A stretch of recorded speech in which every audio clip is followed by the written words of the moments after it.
So I had on my calendar for today to go to the IdeasCity Festival. There's some panels tonight that I thought sounded very interesting, and it's being put on by the new museum, which is really close to our apartment, and they're doing it at the park close to our apartment as well. But what I did not know is part of the festival is actually right outside our apartment, on our street. So you can probably hear that music out there. All of the food vendors are on our street, so Sarah and I are gonna head down there, maybe try to find something to eat.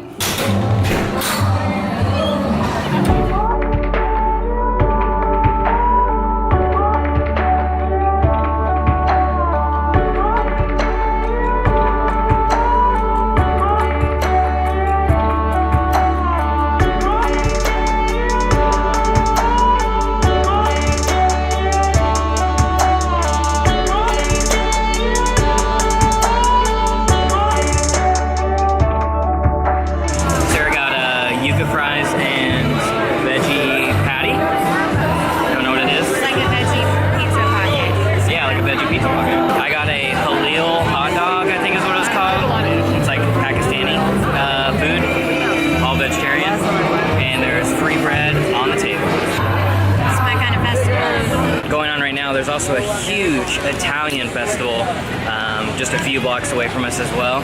We checked that out last night, and IdeasCity is much more our speed. Yeah. Communal bread tables, panels on city planning and future ideas, less drinking, more bread.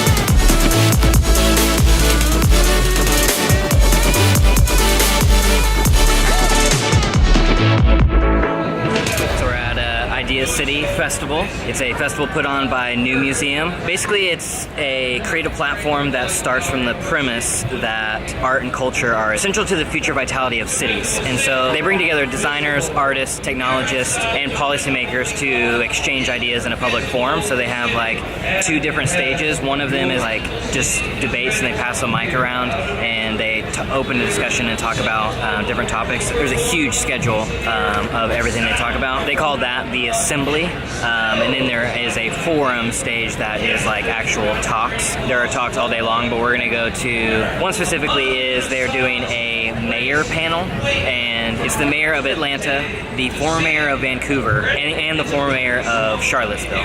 There's also one that I'm interested to check out that's between a urban designer, a policymaker, and a community leader. It seems kind of interesting. Basically, it's just a really well-designed festival for community action, urban planning, and policy making, and it's literally right by our house. So that's pretty cool.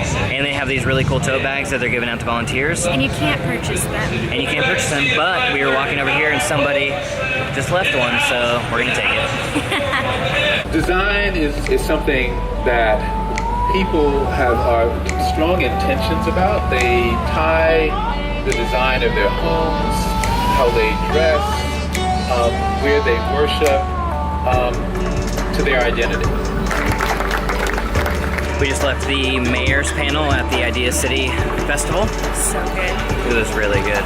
It was all well, I mean, obviously they talked a lot about like the struggles their particular city is like facing right now, but a lot of it was affordable housing for all these young artists who like can't afford to be in the pretty much everything that every millennial is facing is like what every city around the world is trying to solve, which is really interesting, I think. Yeah, it was really interesting how much they talked about the importance of artists and the creative industries in cities, and how like getting like the creatives and the artists into these neighborhoods is like one of their number one goals. Right. It's like creating, like every city is trying to create affordable housing for people to be able to live so that they don't leave the city, and it's primarily focused on like low income or homeless individuals and the creative and arts community, because they are the ones who are having trouble being able to afford to stay in a city and like live in the city center. But the creative and arts community are also the community that makes the city what it is. So like they want all the creatives to stay, so they need to figure out how to make it affordable for them to stay. And like they come in and make the neighborhoods like super awesome and fun, and then it jacks the prices up, and then they all have to leave. It's very fascinating. They also talked a lot about the problem of investments in cities. The Vancouver mayor was talking a lot about how they're always in the top 5 like best places to live. And he said, which is great to be on the list, but that being on that list also means that the whole world sees that, and it attracts like a bunch of investors. And whenever investors come in, they dump a bunch of money into all of these housing opportunities, but they're investors, so they're wanting to make as much money as they can, and it's driving out the people who live in that city. Right. So like in Vancouver specifically, I guess he was saying that it should be for living affordably first before it's ever about making any kind of money. Which is just really nice to hear. I mean, I know like not everybody's going to be on that same agenda, but it's good to know that there are people who have this like kind of agenda, like for their quality of life to be good in the middle of the city as outside of the city as well. Like it's not like you have to leave the city to have a good quality of life. They want you to have that in the middle of everything. It's kind of nice. It was funny because the city planner of Detroit was like, it's fascinating listening to other cities' problems of having too many people and trying to figure out space issues in affordable housing, because that is literally all Detroit is we need more people to come. We have tons of affordable housing, and we have tons of open space. You can buy like a single family home in Detroit for like $10,000 to $20,000. Also, he said that he lives in a Mies designed house. I looked it up, and there's an entire neighborhood of Mies designed homes and buildings. 162 townhouses, not including like the apartment buildings and things like that, of Mies designed homes that you can get for less than $500,000, which is mind-blowing. Yeah, like we could live in a Mies designed home for less than $500,000, closer to $250,000, and $300,000 is a pretty regular like priced house in most of mid-America. Yeah. And we could go to Detroit and live in a Mies design house, which is just insane. But we're in New York for the time being, in our studio apartment that if we tried to buy would probably be like $1.5 million. So now we're gonna go find some food. Burritos. We just got home to a potentially very exciting package in the mail.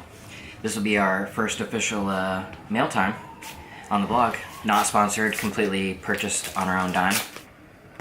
MoviePass, for those of you who don't know, MoviePass is a company that you pay a monthly fee and you can go to the theaters and see unlimited movies. The stipulation is you can only see one per day. You could literally go to the movie theater every single day and it's one fee.